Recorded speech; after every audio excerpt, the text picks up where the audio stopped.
All of that was last week. Now for this week. Again, I've been searching for a Bible translation for my daily reading. As I said before, I read through the Bible every year, and the King James Version has proved itself to be too corrupt for me to trust. So I need to find an alternative. The New King James Version is only slightly less corrupt. The American Standard Version, ASV, isn't too bad, but still has lots of errors. I've heard bad things about the NIV. The New English Translation, NET, seems pretty good, and, well, it seemed pretty good until I found problems with it. I have considered the New American Standard Bible, but I can't find an electronic version of it in the one-year Bible format. In fact, Tyndale House Publishers no longer prints the New American Standard Bible version of the one-year Bible. Why don't they publish that version of the one-year Bible? Well, because people have switched over to the ESV, the English Standard Version. Why did people switch from the New American Standard Bible to the English Standard Version? Because pastors and self-anointed experts claimed that it's almost as accurate as the New American Standard Bible, but more readable. In fact, some, without a shred of evidence, have claimed that the English Standard Version is just as accurate as the New American Standard Bible.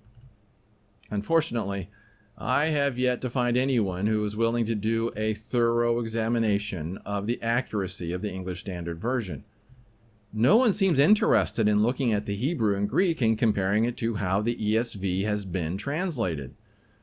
So when I find deliberate and shocking errors in the ESV, I have to wonder about the rest of that translation, since no one seems interested in double-checking Crossway's work. Worse, Crossway's response to those who point out the errors is breathtaking. They have displayed a level of corruption that is unimaginable, and I can hardly believe it. I went into detail about that last week in my article, Truth, We Don't Care About Truth, and you can find a link to that in the comment section, in the description section below. Well, fast forward to this week, and I got a couple of marketing emails in my inbox from Crossway. As a part of downloading their ESV Bible onto my cell phone last week, I got signed up to their newsletter. I responded to their first marketing message last week with a question. Why do you refuse to fix your translation of Genesis 3:16? No answer. This week I got another one of their promotional emails, and I was even more angry over their deliberate corruption of the Bible and their unwillingness to fix it. So I responded to that email with this question. Will you fix your evil corruption of Genesis 3:16? And yeah, it's evil, and they won't fix it. However, Crossway customer service finally responded with their own explanation a couple days later. Quote, "Hi, John. Thank you for reaching out to us about this!" Exclamation point. "The change in Genesis 3:16 is due to a revision of the ESV text which occurred in 2016. Yeah, actually we know. The reason for this change is that the original translation, your desire shall be for your husband, he shall rule over you, in English, conveys the impression that the wife will merely desire her husband. It is hard to sense the negative connotation with this translation." Wait, what negative connotation? Moving on. In order to adequately convey this negative implication, we use the word contrary rather than for. This has no impact on the Wait, no impact? What are you talking about? Oh, I'm sorry. Going on. This has no impact on the meaning conveyed by the original text. It only changes how we understand this text in English. Contrary conveys that she will have desires which will run in direct conflict with the desires of her husband, as if she were vying for rule over him. Whoa. The Lord then follows this by stating that she will have this desire, but she will still be ruled, in the sense of familial headship, by your husband. This change ultimately helps to clarify the original meaning. Wait, really? Sorry, going on. I hope this helps! Exclamation point. Blessings, name redacted, customer service representative. Close quote. That response is an utter lie.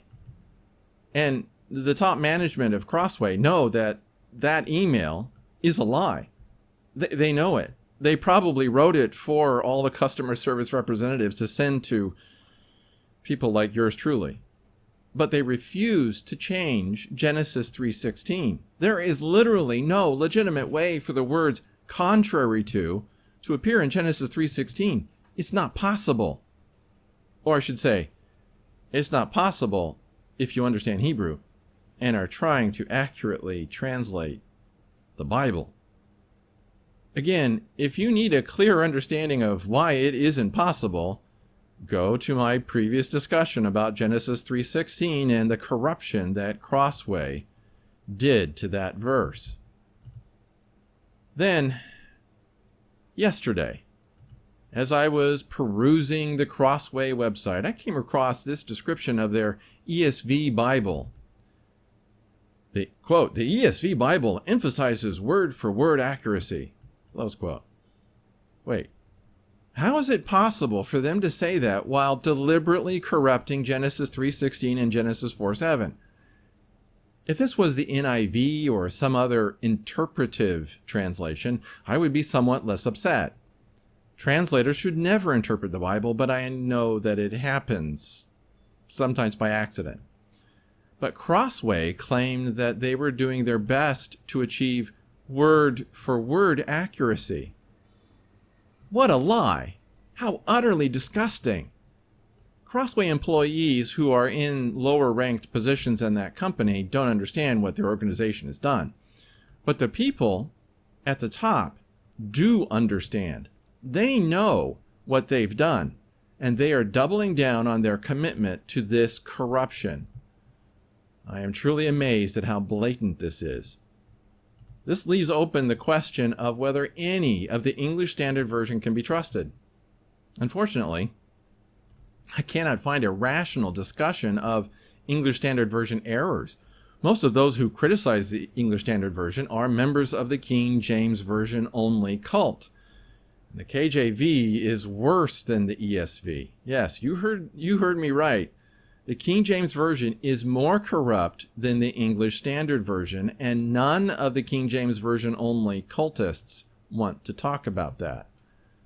One of the hallmarks of a cult is the unwillingness of a cult member to address the errors of their own cult. The KJV only cult refuses to accept that the King James Version has mistakes in it. And I don't want to have anything to do with a cult. So what do? What Bible translation can I read every day as I try to read through the Bible every year? Well, because of where I live, Taiwan, it looks like I am forced to hold my nose and read the English Standard Version. I can hardly believe it. So on November 3rd, instead of voting, because I can't, I bought a Bible. I'm toying with the idea of doing an analysis of English Standard Version errors since no one else seems willing to, at least in the Old Testament. If I can complete the revisions of my books, When Jacob Returns and Ezekiel's Fire, fast enough, maybe I'll be able to do that. We'll see. That's it for this Shockcast. Again, hit like, click subscribe, and whack that little bell. And please share this video or the MP3 below. After you've done all that, leave a comment. I like seeing what you have to say about what was said here. Your input is welcome, even if it disagrees. Then help keep Omegashock and the Shockcast alive. There's a link below that can help you do that. I am truly grateful for all of you who have helped this ministry continue. May God bless you for your generosity. Also, subscribe to The Shock Letter at theshockletter.com and read my books for free, When Jacob Returns and Ezekiel's Fire. You do not want to get caught by what is coming.